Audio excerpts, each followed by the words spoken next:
Good morning, good afternoon, good evening. Welcome to Social Media and Local Search, episode 106. Each week we meet here to talk about what happened this week in the world of social media and local search. Topics of interest are posted on the Social Media Fridays community on Google+. With us today we have Edwin Jonk. Edwin is CEO of IDEST in the Netherlands. You can find Edwin at idesthost.nl.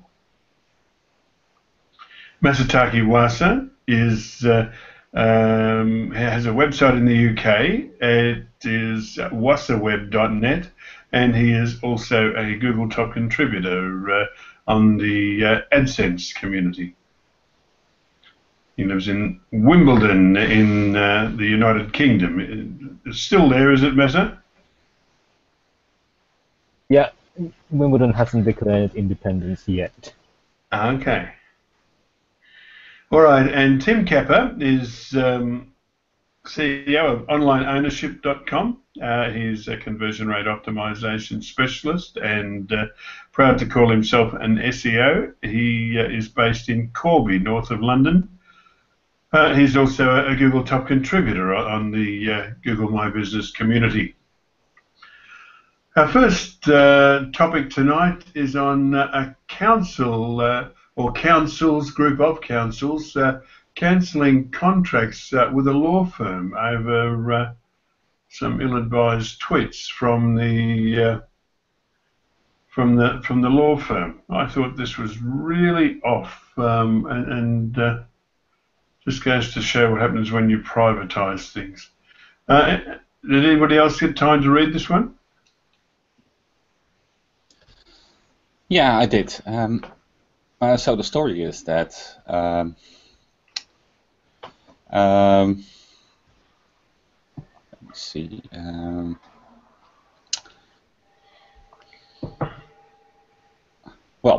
Children with special needs, they get subsidized by the council, right, for caretaking, and they're called special education needs. But the councils are fighting this, so they hire Mr. What is his name? Mark Small, the founder of Baker Small. Basically, he has a reputation of being the Terminator. So, with that reputation, he sent out a couple of tweets that aren't really nice towards the parents of the children with special needs. For example, he's posting a picture from a swimming pool and says, "Shame about football, but nice to be relaxing on Twitter at the end of a busy week." Well, most people that apply for those special education needs don't have a swimming pool, so that's quite offending.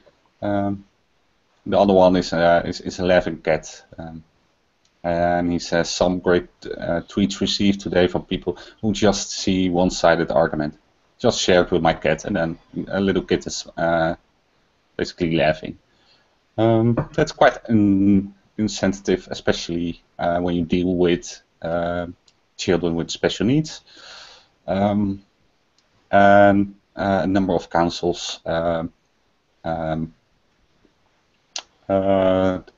will not hire him anymore, or his firm.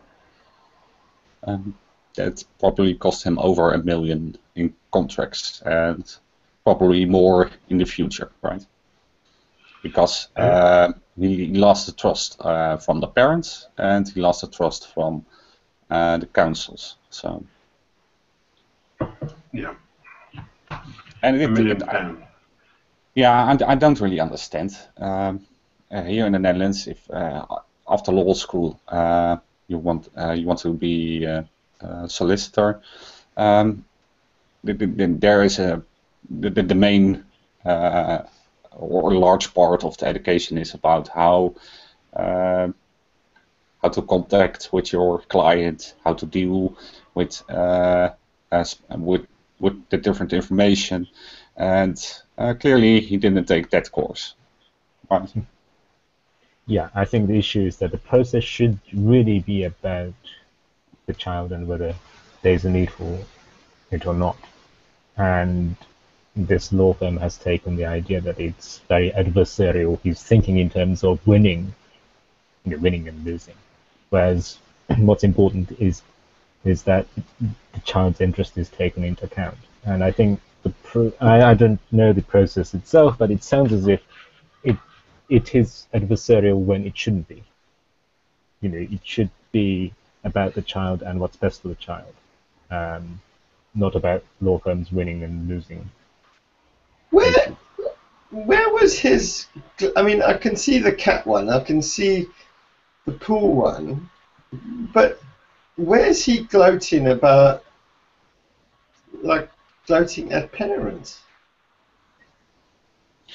I think a couple of them were deleted. All right. It's deleted. Tweets are still visible on a number of special needs support groups websites.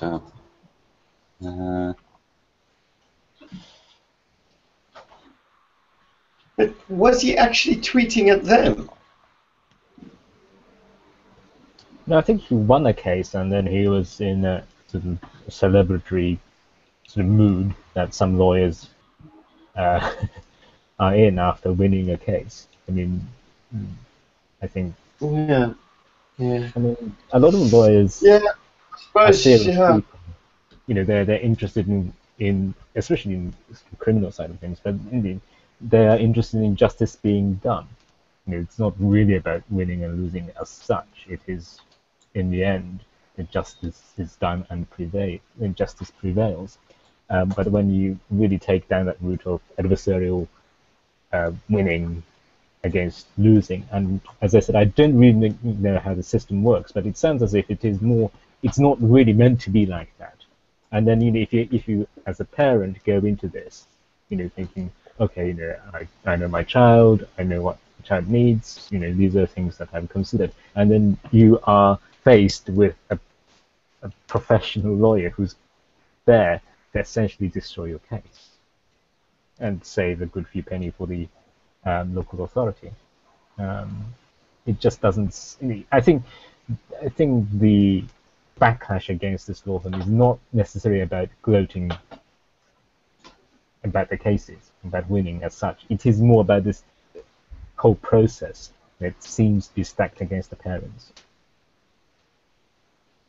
Yeah, and the integrity of the councils, right? Because he was speaking for the councils. So.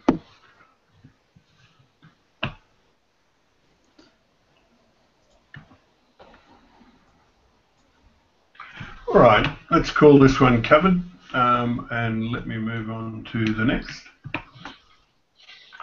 Young Britons used social media to declare the Brexit result.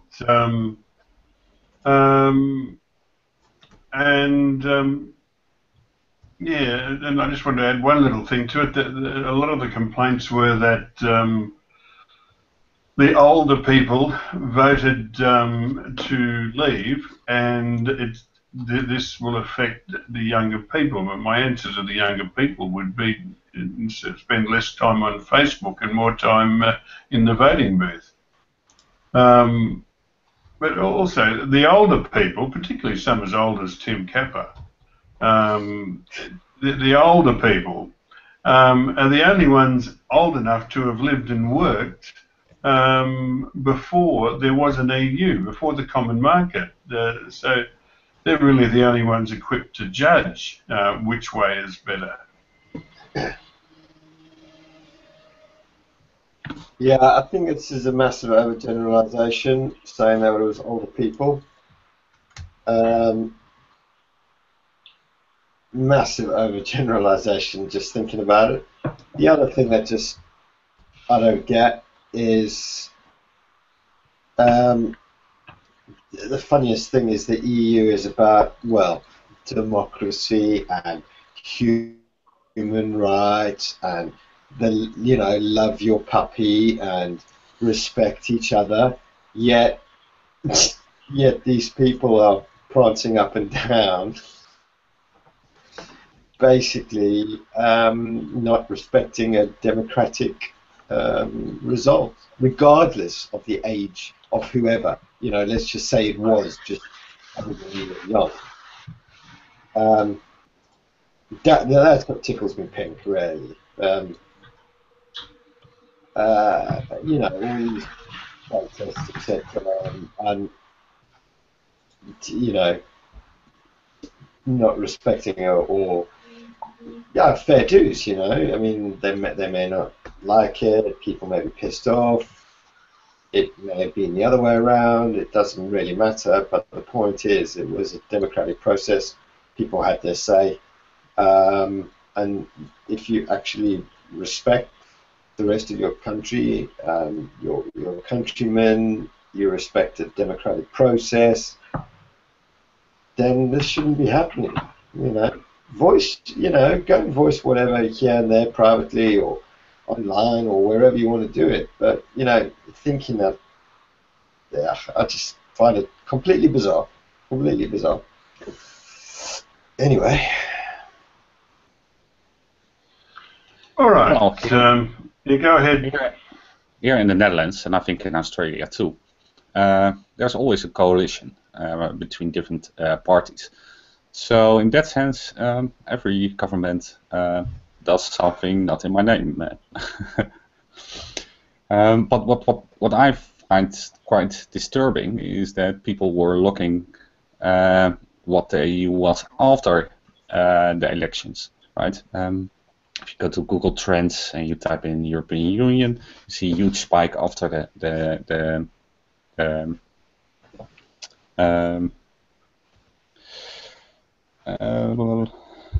Brexit vote. After the Brexit, yes. That's quite disturbing, right? That for some reason the campaigns couldn't reach those people, and they didn't vote, and they didn't look further. They didn't wanted information. Only after the Brexit vote, they started thinking, "Oh, I need to know what it is." It's quite disturbing. I think that's because all of the bookies, Paddy Power and all the rest of it, all of those bookies predicted the opposite result, and most people assumed that they could vote, but it wouldn't make any difference.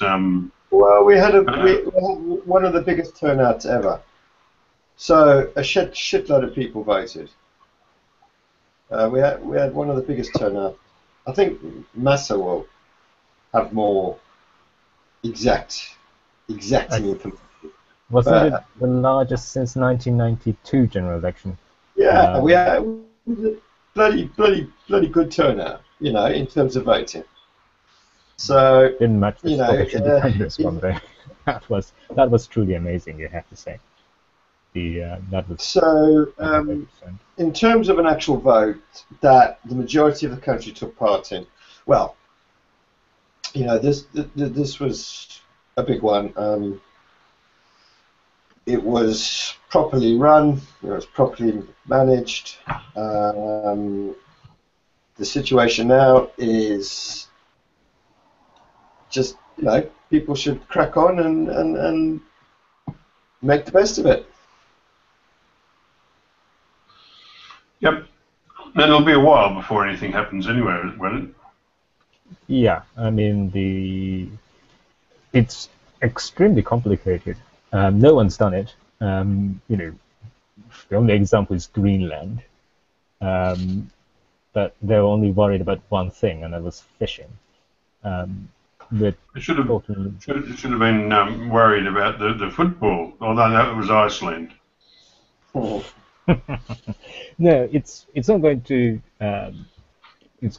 take place immediately, but people will be worried about their statuses. So Ian Paisley Jr. is saying that people who qualify for Irish citizenship in the Republic, because if you're born in Northern Ireland, you have the right to an Irish citizenship, to take it, because it is going to be a big difference. So long as free movement of people is there, you can Well, work in the short term, maybe. In the long term, there wouldn't be a big difference, right? I think that sure there will be border control, but I think in the long run, nobody wants a visa program. No. But that's the difference between residing and visiting. No one's suggesting that people need visas to get into Britain. I mean, that's not going to happen. It's about settling down and working. So those are the issues. Well, the opportunity for Britain is now that they can cherry pick, right? And they can say, well, Poland, they cannot apply for a working visa, or only if you have something, or I don't know what. I think that's what they are going to do. They're going to do cherry pick. I know they've mentioned like Australia-style sort of immigration. It's going to be, there is going to be all sorts.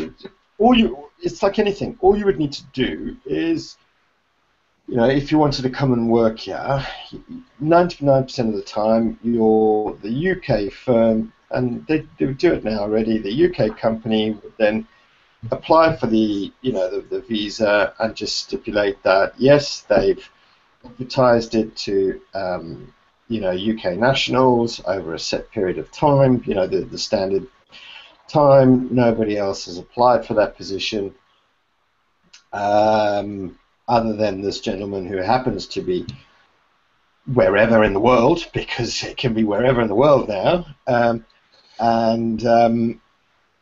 This gentleman or this lady or whatever is the only one to have applied. They are fully, they are qualified. Unfortunately, we can't fill this position. It doesn't seem that any UK national would fill this position. And then you would get a working visa, and then of course if they had worked, you had to pay tax, and over so many amount of years, whatever, then ultimately they could apply for citizenship, just like anywhere in the world. The whole freaking big point here is we've got the world to play with now. That's only if the rest of the world wants to play. I mean, that's the big issue. They do, mate. I don't understand why people don't think. Right, you know what? Even if we said Europe, fuck off today, completely, we wouldn't be in the tent. It would be them collapsing, not us. We could go anywhere. I mean, I don't understand why people are like. Look, if you're the Prime Minister of India, if you're President of China, what do you want access to? A market of over 450 million? Or to a country that had promised... It's not the market. The point is, they may be part of they may have access to it, but they aren't buying it. They are. Look, one of the constant messages that Britain had sent out for a very long period of time, for the past few decades, is to say, invest in Britain. It's an English-speaking country, it's a very open society, it's good for business, and it's the gateway to the single market. If you read any of the British sort of ads inviting people to invest in Britain, that has been a constant theme. And the company that had invested and had sunken costs can't move. I mean, if you have big plants, if you have made big capital investment in Britain, you can't just uproot that, right? You can just move everything. But with agile companies, it's going to be a problem.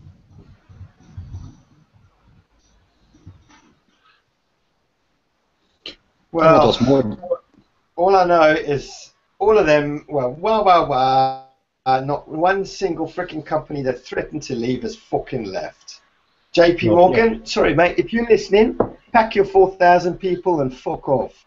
That's all I'm saying. Oh, HSBC, oh no, HSBC's decided to stay, even though they threatened it. I mean, come on, just stop this bullshit. We've made Well, a decision, they and will. the country They, will back on now.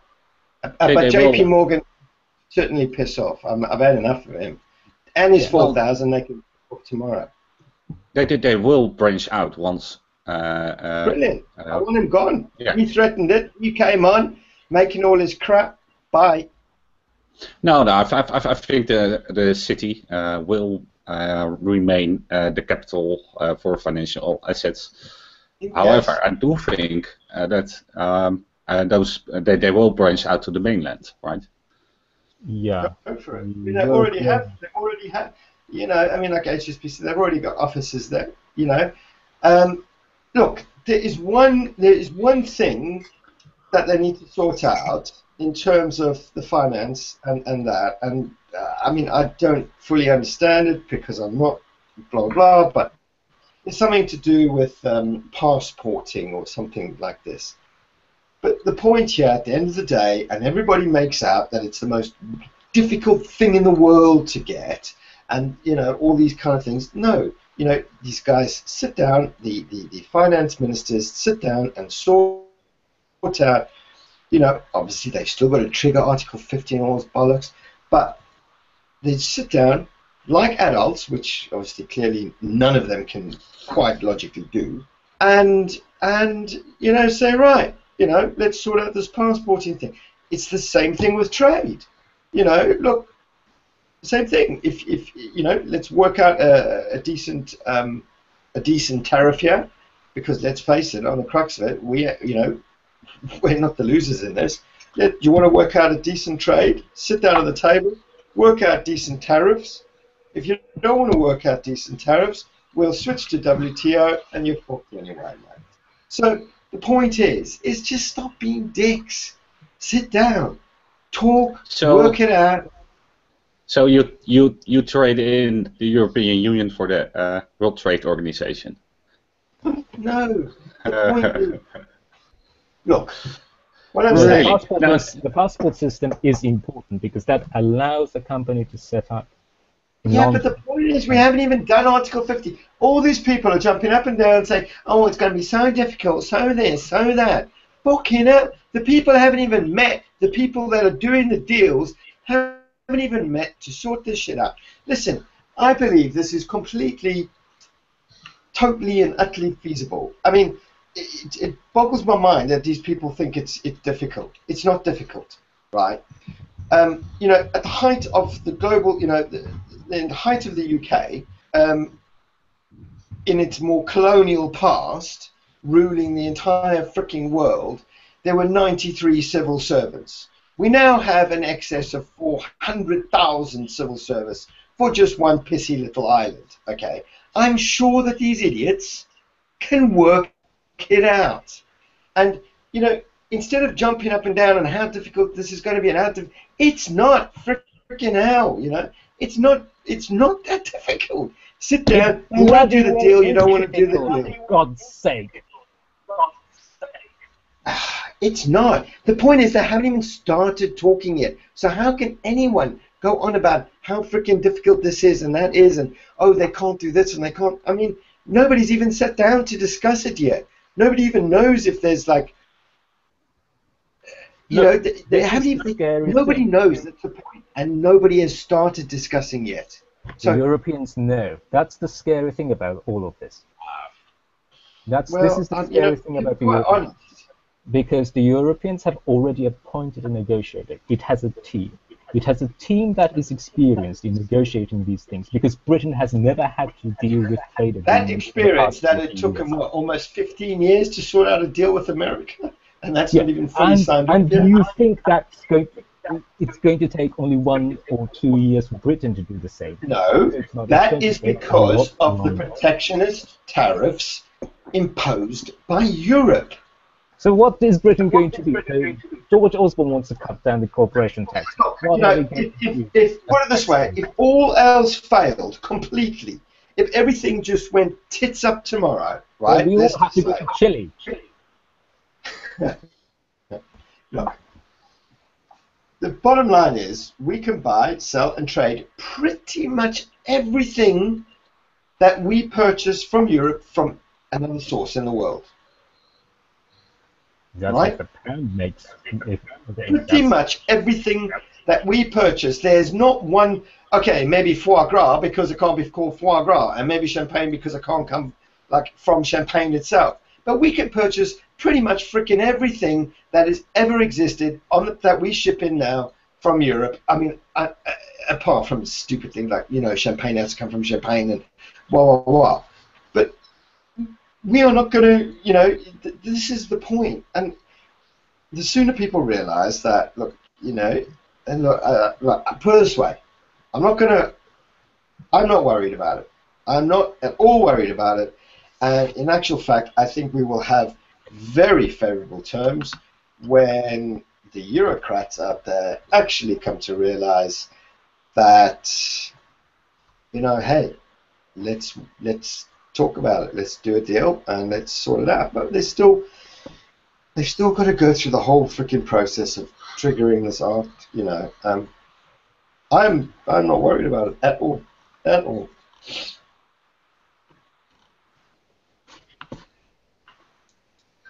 Right. Well, let's call this one a wrap. Bloody hell, yeah. Oh, No, it's going to be tough. It's going to be horrible. I mean, it's not going to be nice. But the funny thing is these adults are just anyway. No two countries ever got along in the sense that these people are just so up their own asses.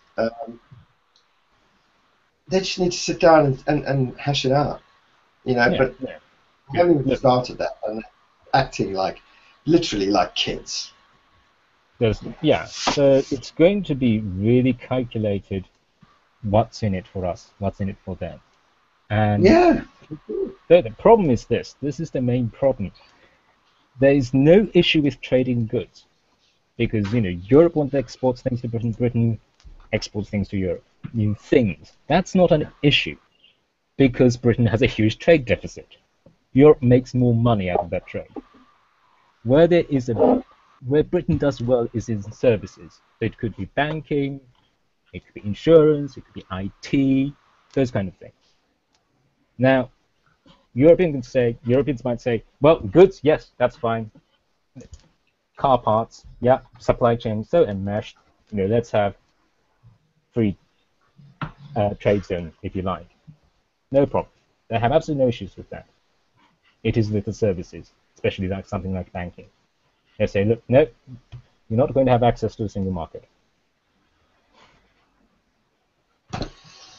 Well, that would be based on country and country, because once we get our passporting via one, then that's it. And I guarantee you, one of the 27 will cave. And once you get the passporting into one, then it's access. Because it's a single market. It has the 27 agreement. The other one possibility, and like I said, I am no way understand banking whatsoever.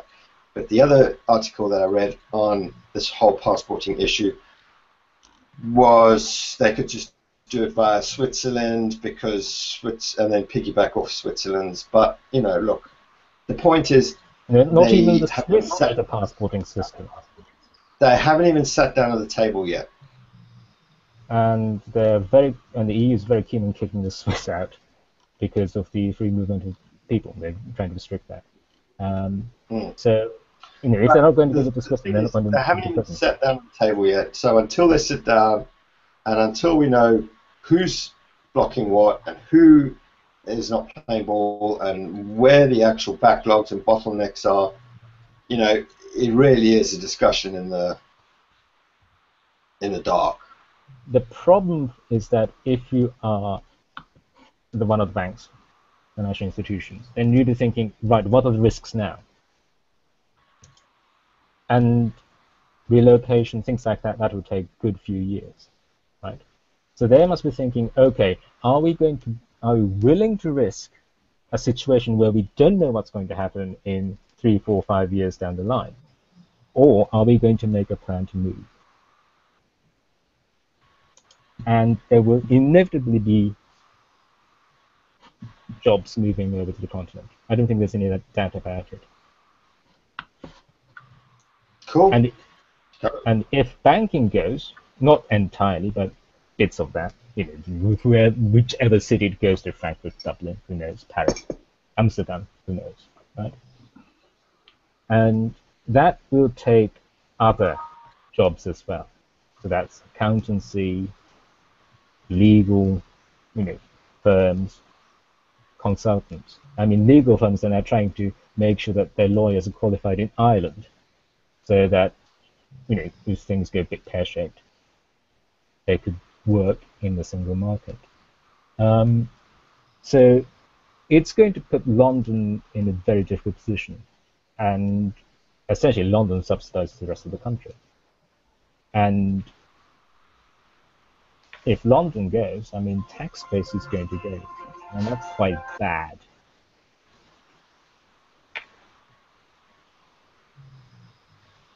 And if the corporation tax, and George Osborne wants to reduce corporation tax, then you have to make up the shortcoming. You have to make sure that your budget is reasonably balanced. You're going to borrow money at some point, so that's not an issue. But you have to make sure that if you're going to cut something, then you're going to increase something or cut spending quite a lot. And that's going to be tough. I mean, either you're going to increase burdens on, if you like, an individual instead of corporations, or you really cut down on spending. I don't think either is going to be very popular, to say the least. And I'm not so sure which is feasible. And the fact that Osborne had to say, okay, we're going to lower corporation tax to levels around developed countries, is I think, an indication that he is worried. Certainly he's worried that companies might move. And we'll have to see what happens. But there is, I think, a sense that people are starting to move and factoring in the risks. And it's not looking good. And the people I know in London are not really happy about what's happening at the moment. They're not, part of it is uncertainty, a huge amount of uncertainty. We just don't know what the British position is. Is Britain trying to remain a part of the single market or not? No one seems to know. It's a simple yes or no question. If you are a member of the single market, then you have to accept everything that comes with it. You can't just have a la carte single market. Single market is the single market. You either have to take it whole or not. And if you do take it whole, then free movement of people is part of it.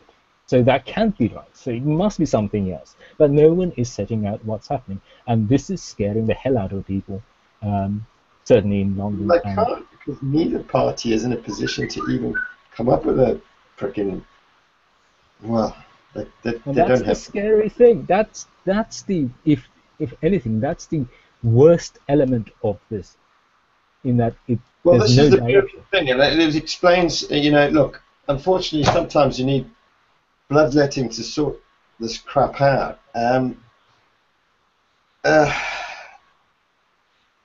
This is, the state that politics and politicians are in today. It just completely shows you how none of them actually, they could interchange parties so quickly. Literally, they're just in it as a profession. They don't give a flying toss about the country in that sense. Whereas the old philanthropic politicians used to be.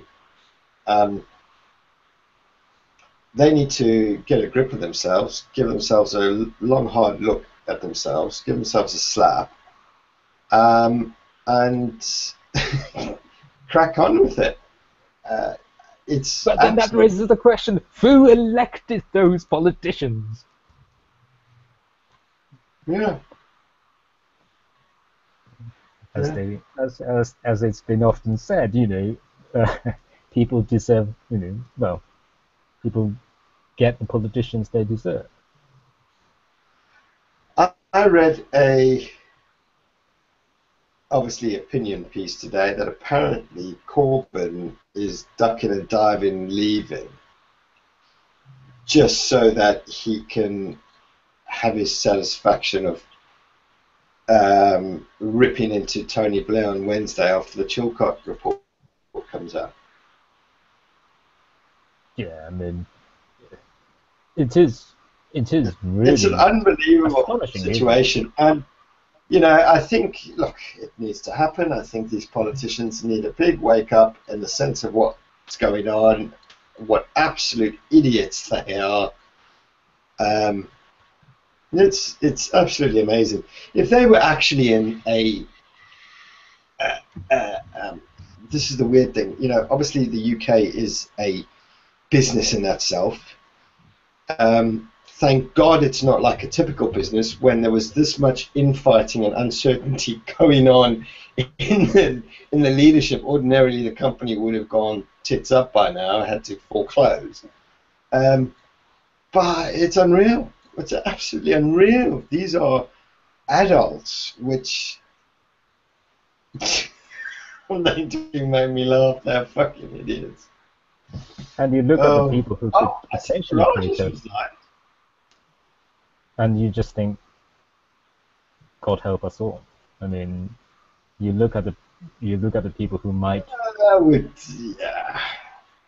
We will come right. Nobody said it's going to be like a walk in the park. I don't think it's going to be some global Armageddon. It's not going to be a walk in the park. It's not going to be a freaking, hitting an iceberg. It's going to be somewhere in between. And we will make our way through, no problem.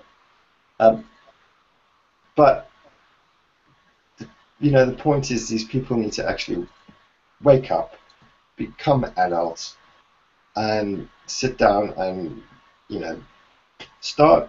Well, they need to sort themselves out first before they can even think about sorting out the UK.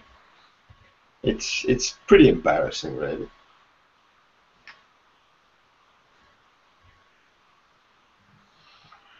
Okay, let's move along. I'm going to record that as a yes. Don't mention the war. Okay. All right. Here's one in the United States. The TSA wants the social media details. If you go there, they want to know your logins for Twitter and Facebook and Google+. What do you guys think about that? I mean, I thought those guys already knew all that. Well, I don't know, didn't read the article, but if they want it, all they need to do is ask Britain. We've got it all.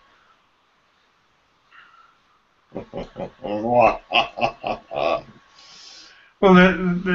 it's part of the, being allowed to enter the country. Yeah, it's amazing.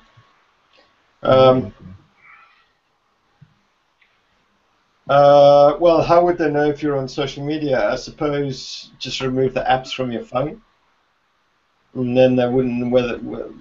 How would they know you were on social media? No, apparently it's a little bit worrying, a little bit intrusive. I think it's probably a step too far. But of course, if they want to know, you just ask Britain. Men with Hill, we know everything. We wiretap the entire Northern Hemisphere. Including the US? Yeah, mate, yeah. Yeah, obviously Men with Hill is in conjunction with the NSA anyway, but obviously it's ours, but we work with them. Yeah, anything in the entire Northern Hemisphere, we record, and oh yeah. So apparently, travelers using the electronic I-94 would be also required to provide social media information, as would those who use the electronic system for travel authorization, ESTA, to notify United States authorities in advance of their arrival to the country. So, Sorry, they want it on the ESTA, did you say? yeah. So when you go to the States, if you're from the visa waiver countries, you have to fill in online form, and apparently they want to have social media profiles Wow. on that form. It'd be interesting because Oh, yeah. Oh, weird. some Well, people won't have any, and that might look suspicious in its own. Who doesn't have any social media presence at all? That might be uh, a red flag if you say I don't have any. That's quite weird. That's quite weird. Yeah, if you're doing interviews and you don't have social media accounts, that is weird. Yeah, but then it might be a generational thing that if yeah. I mean, like they'd kind of probably say anyone over 60 if they didn't have one, then it wouldn't really. You know what I mean? And then they'd probably expect. They've probably got some kind of thing where, let's say, over 50s may or may not have like a Facebook account, and then then they would expect, but then like they'd probably think millennials, well, there should at least be like 3, and then and then they've probably got some kind of breakdown of what they could expect from you. Yeah, so it'd be interesting how they're going to access it, because they're not asking for the handles and the password, they're asking for the handles. So They may.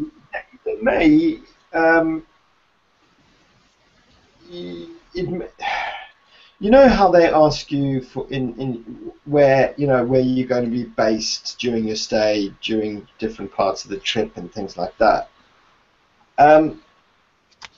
It may be just something as similar as, let's say, something occurs and they were just looking at your social to see where they I mean, it's not as if they're going to have the manpower to physically check each and every person's social media profile that comes in and out on a weekly basis.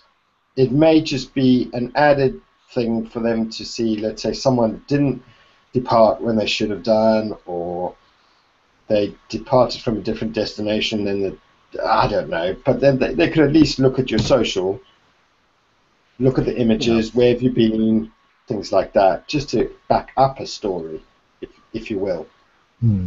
That'd be interesting, wouldn't it? Because if they have access to information held by these social media companies, I don't know how it's going to work, but if they are able to compel the social media platforms to give them the information, then perhaps the location data might come into force to ensure that they were where they said they were going to be, etc. But it does seem to be a part of screening process, because the whole idea, I suppose, is to keep people away that they don't want to let in, and keep them as far away as possible. I suppose if your surname's Dinner Jacket, then they would probably do some form of kind of profiling when you fill in your application, and then they may take a closer look. And it'd be interesting if they look into the connections, whom they follow, etc. If you follow ISIS affiliated Twitter handles, then the Department of Homeland Security might think, this person's not welcome here.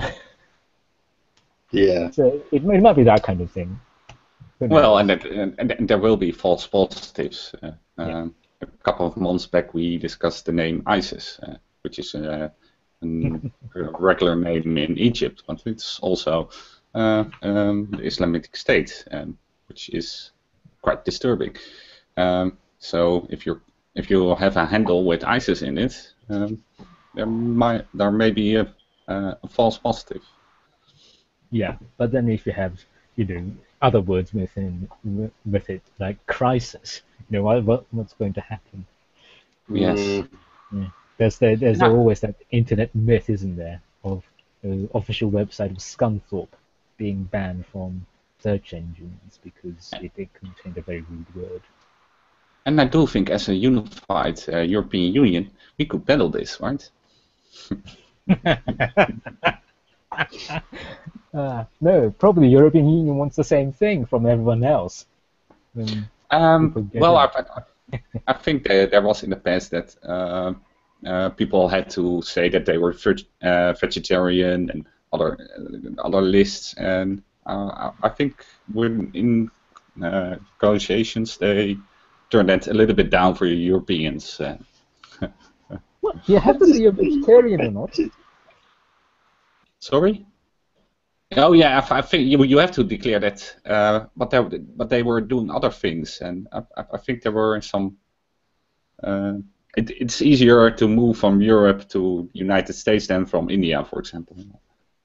Yeah, I always remember that you had to tick boxes saying that you're not going to commit it. You don't intend to commit crime in the US or something like that. When you had a visa waiver form long time ago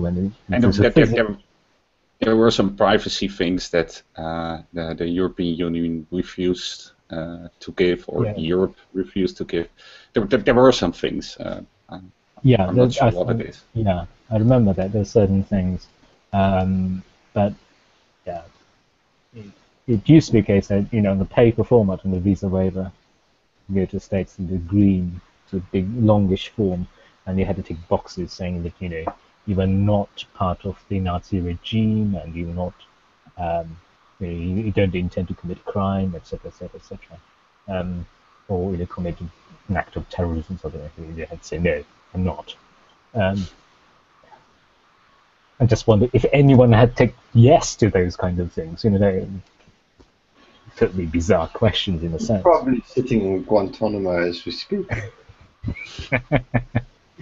No, so though it is interesting, isn't it? Because they must think that this is useful information. Because on one hand, you might be increasing the amount of noise you are getting, worthless information.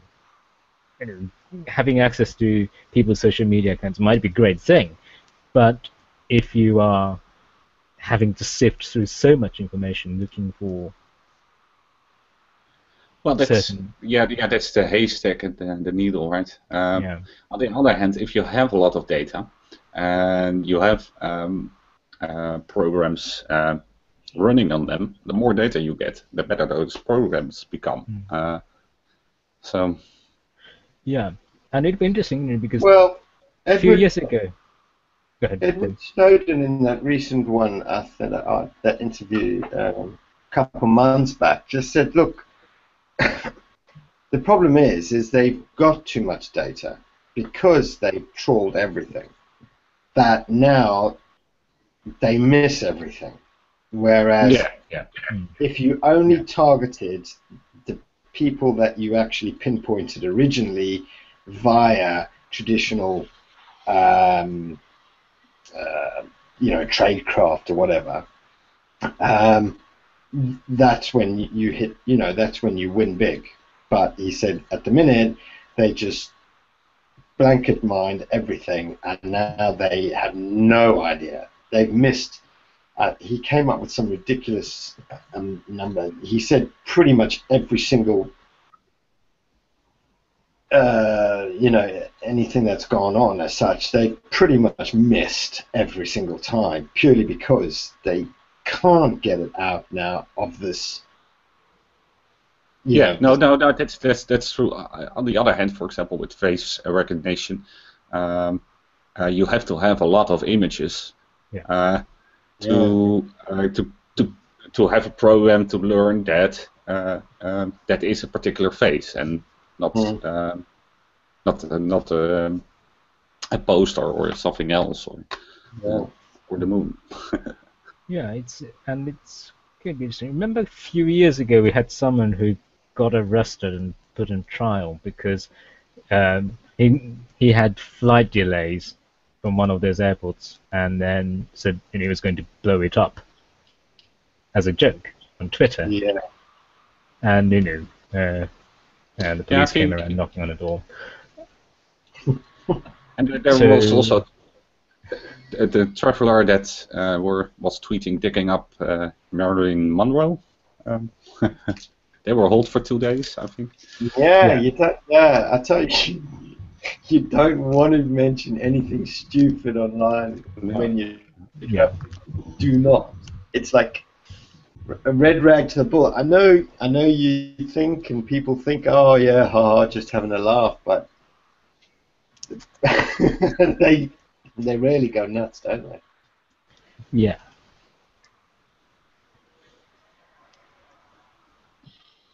So that's All right. We move on from the TSA.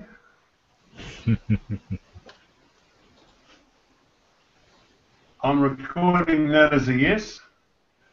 And it's happy birthday, Google. 5 years ago this week, Google Plus was released in beta format, not to the public. You had to scurry around the internet to find an invitation. And then I suppose then went another year of development where things just got better and better, and since then Google's been trying to stuff it up. That's my take on it anyway. They had a great thing going there for a while. And they wanted to bring in, force all of the YouTube users to be part of it. Dragooned people into and sort of engendered a lot of animosity towards Google Plus because people were forced to have a Google Plus profile to do to have a Gmail account, for argument's sake. I just don't think they realised what they had here. Yeah, I think that was the contradiction between Google Plus as a product and Google Plus as an idea, if you like. That for some reason, I have the impression, and I had the impression, that Google thought Google Plus was such a wonderful thing that everyone would like it, and so whichever product the person has been using, whether it's YouTube or Blogger or whatnot, everyone would love this thing, and there would be absolutely no problem, and onwards and onwards. But it didn't happen like that way, and I'm not so sure what they want to do now.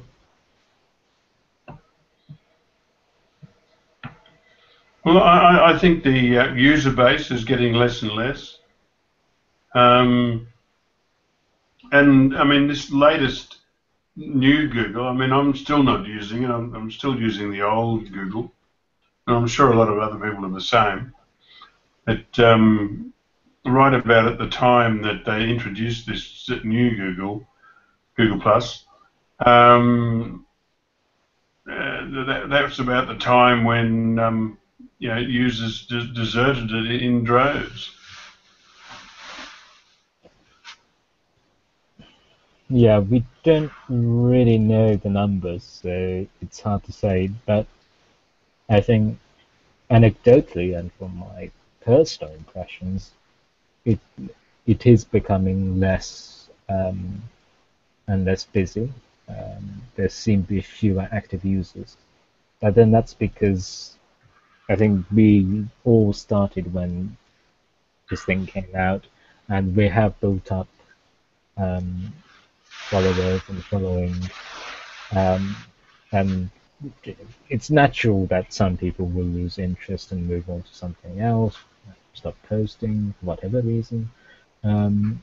So that it may be because of it we feel that way, but it certainly does feel that way to me.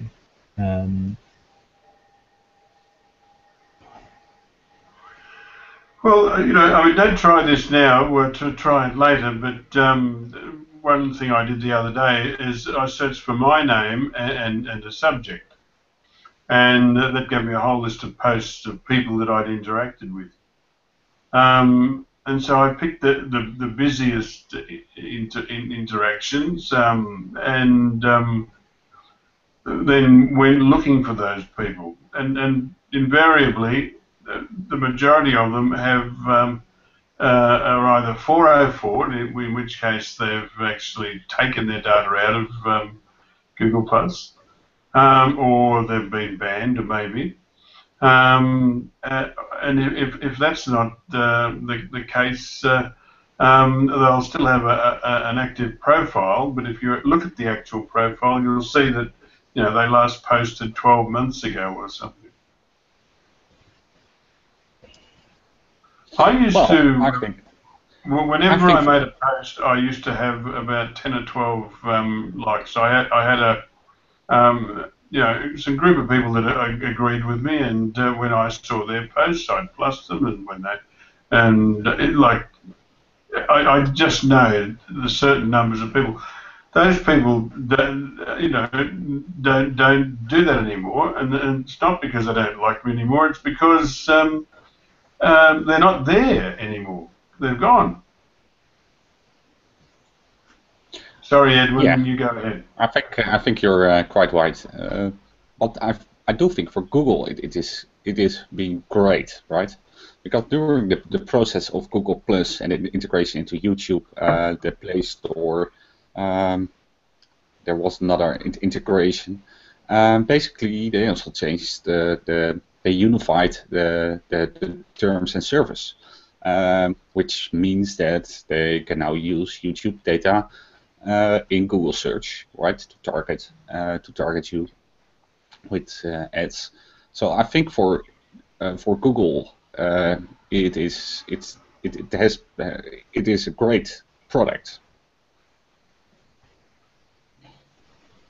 Yeah, I think in that sense, if we accept the primary reason for Google Plus, for Google, was accessing that information and unifying those bits of information with other bits of information that users had in different products, and yeah, absolutely, and that's worked out.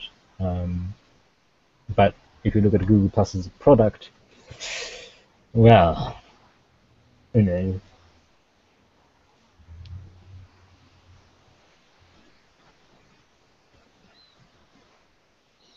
Maybe that was the plan, right? To unify everything, to have a social layer, and then so that we have a better profile of people.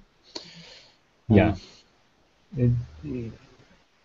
I think because everything is pretty much unified within the Google account, right?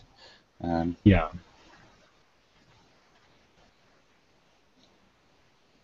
Yes, but to do that, I mean, Google would have had to have a plan, and I see no evidence of Google having a plan. Well, that plan was Google Plus, but now all the terms and services are unified. There's no need for Google Plus. It's a little evil, I admit. Yeah, and it's interesting because if you're an AdSense publisher, now what used to be called interest-based targeting, ad targeting, that's now termed as personalized advertising. So there is, I think, a lot deeper focus, if you like, on the individuals that Google knows about. Because in many cases, a person would log into his or her Google account because he or she be using one of many Google products where you need to sign in, possibly YouTube, possibly Blogger, possibly other things. And then if you're surfing the web on the same login, same session, then Google can really draw on your past, if you like, or your past browsing habits, and then what you do on their properties to show ads both on their property and on the display network. So there is, I think, a big element of that it's about data and connecting that data to someone that Google can identify. And they're trying to get that information through different ways. So it might be your YouTube viewing habits, but if you have the Google Rewards app, you get sums of money for answering questions. And then those pieces of information are going to be fed into your profile so that Google can target better ads. So that certainly is happening. And if that was the sole reason, then there's no reason to keep Google Plus going. I think that's the way that you're heading, Edwin, wasn't it? Yeah. The dark side.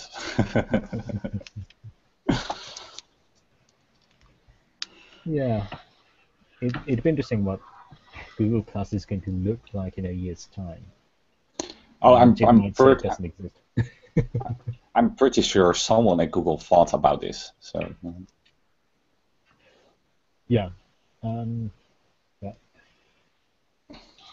you really think so? Oh well, okay. Well, somebody did. I'm pretty sure, right? I don't know. I think they're smoking something. Anyway, let's move on to the next. And this one, Facebook Messenger can now be your boarding pass on KLM flights. Unless I'm missing something, last time I went to Adelaide about 3 or 4 months ago, or 6 months ago, the airlines offer you this as a service, enable you to have your boarding cars visible on your mobile. Yeah, but not through Messenger, right? And it is also a little bit old article, but for some reason it popped up, and I thought this was interesting to read. It was from the 30th of March, when basically after Facebook announced the new Messenger, right? And this is KLM, how KLM uses the new Messenger from Facebook, and they were the first. And from a passenger's point of view, that's probably a good thing, because at the moment, I think you have to download different apps from different airlines. You have those smartphone boarding kind of thing. That's all fine and well, but I think you have to download the carrier's app to your mobile phone. And then, yeah, I think they can also email it to you, or yeah, it's complicated. So many people on Messenger, so it makes sense. People wouldn't, for example, have to download the KLM app, I suppose, for this. No. And it is also more than just a boarding pass, right? People can chat with can get support. I'm not sure if they also going to give you delays or other information, but I assume so. Yeah. KLM as a company is quite interesting because it does a lot of things on social. Yeah. KLM is one of the corporates that really understands social quite well, and if there's an opportunity, they're one of the first to embed it. and implement it. Of course, they did have some missers, but who doesn't? Mm-hmm.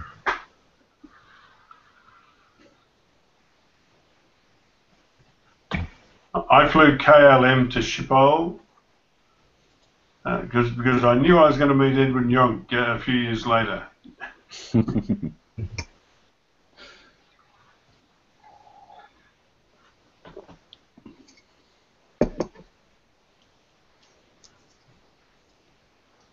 All right, have we covered this one? Yeah, I think so. Any other items of general business? Well, last week I heard a story about a lady that was posting pictures on Instagram and that she was at a restaurant or a cafe or some local shop, and she got 1 million subscribers quite fast. And it turned out that it wasn't just a girl from a particular city, but she was preparing this. But I cannot find that article anymore.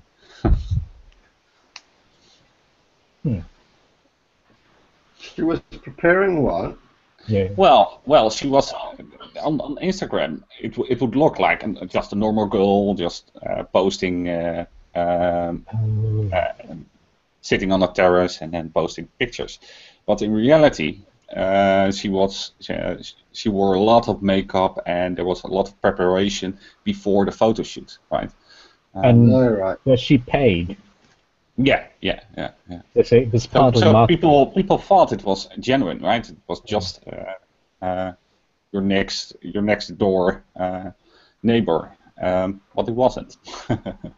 No, so that's a tough one now, isn't it? Because the whole economics of influencers is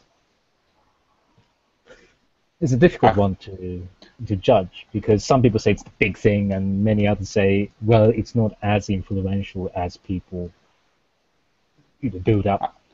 I think she contacted the local businesses and suggested and got paid for those particular images, right? Yeah. But it had to look like it was a natural, genuine picture. But in reality, she had to do a lot of work to get that natural, genuine picture. So it's one of those things that is to most people, I think, advertising, isn't it? It's marketing, it's advertising. Yeah. Someone's being paid to do it. The Instagram will receive money for it. So there should be a declaration. These people saying, look, I have been paid to do this. And I think in certain countries you get in big trouble if you don't declare that interest. And later on, she did explain, right? So she went to all the posts and explained what she had to do before the photo shoot, basically, which was quite fun. But I should have bookmarked the article. It wasn't recently. It was like a year back. We could talk about the blonde 15-year-old profile that Tim uses in the chat rooms.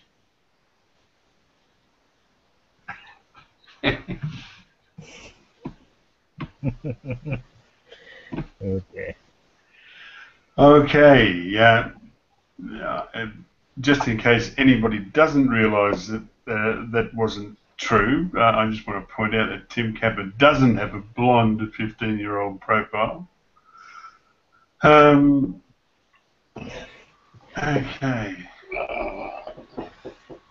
I think that denial made it worse. All right. Well, we have some viewers tonight, and we thank you for watching what we do. What is going on? We're probably trying to find Tim's profile. Oh man, yeah. All right, we'll be back at the same time next week to do this all again, but for now, it's good night.